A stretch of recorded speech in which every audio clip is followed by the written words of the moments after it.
Good morning बच्चों। आज हम गुर्जर प्रतिहार वंश के संस्थापक के विषय में पढ़ेंगे।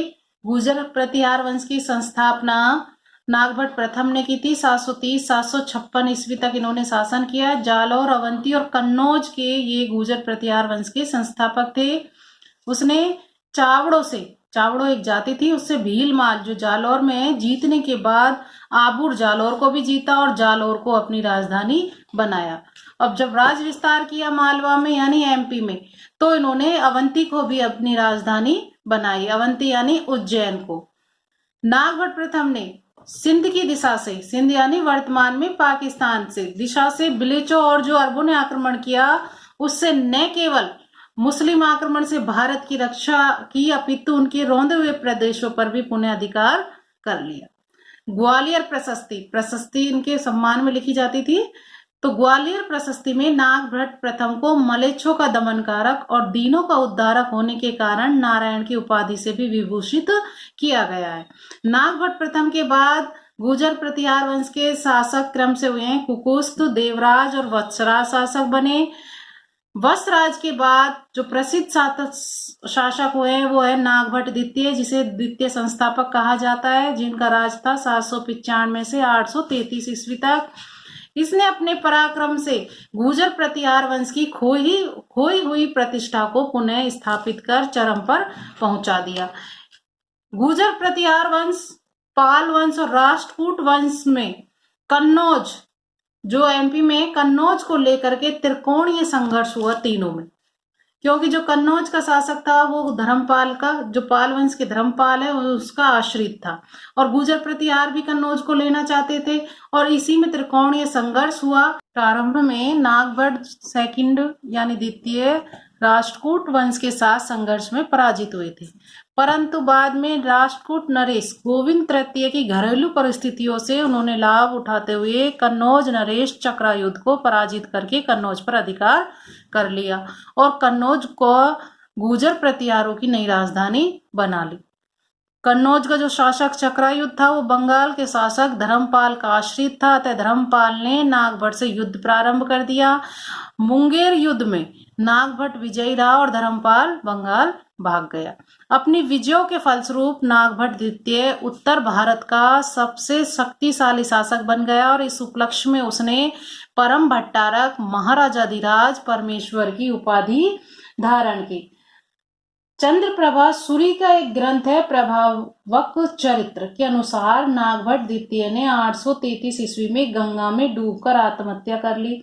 संभवतः यह आत्महत्या न होकर पूर्व के कुछ शासकों द्वारा किए गए अंतिम धार्मिक कार्यक्रम के रूप में मृत्यु को धारण करने के समान था। बच्चों अगला टॉपिक पढ़ेंगे बप्पा रावल, जो कि मेवाड़ के गुहिल राजवंश के संस्थापक थे। जो बप्पा रावल है ये कोई एक उपाधि थी, किसी व्यक्ति का नाम नहीं था। काला भोज नामक शासक का उपाधि थी। पॉइंटों के रूप में हम पढ़ेंगे। पहला पढ़ेंगे बप्पा रावल का प्रारंभिक जीवन।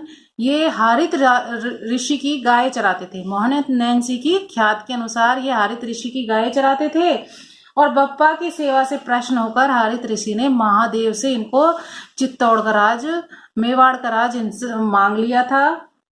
दूसरा टॉपिक पढ़ेंगे बप्पा रावल चित्तौड़ के शासक मानमोरी की सेवा में चले गए थे।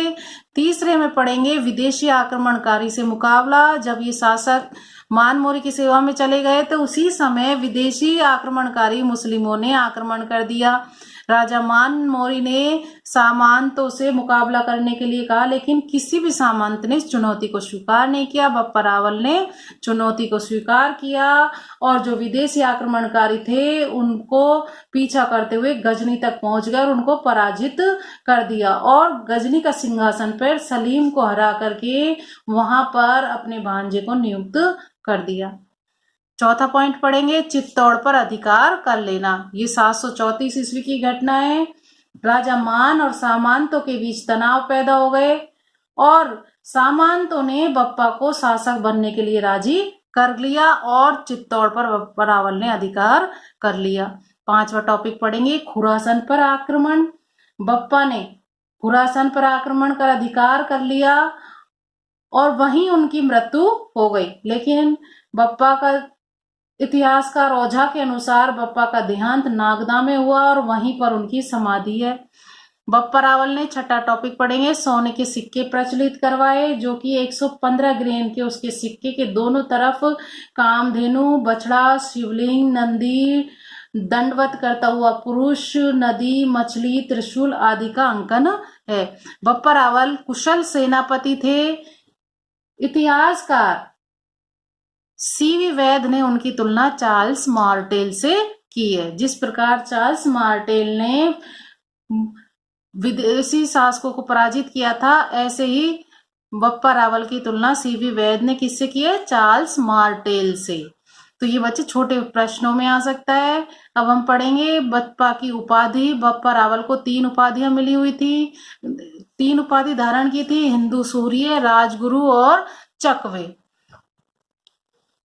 और आज जो इस टॉपिक के प्रश्न है उनको ध्यान से देख लीजिए और अपनी उत्तर पुस्तिका में कर लीजिए।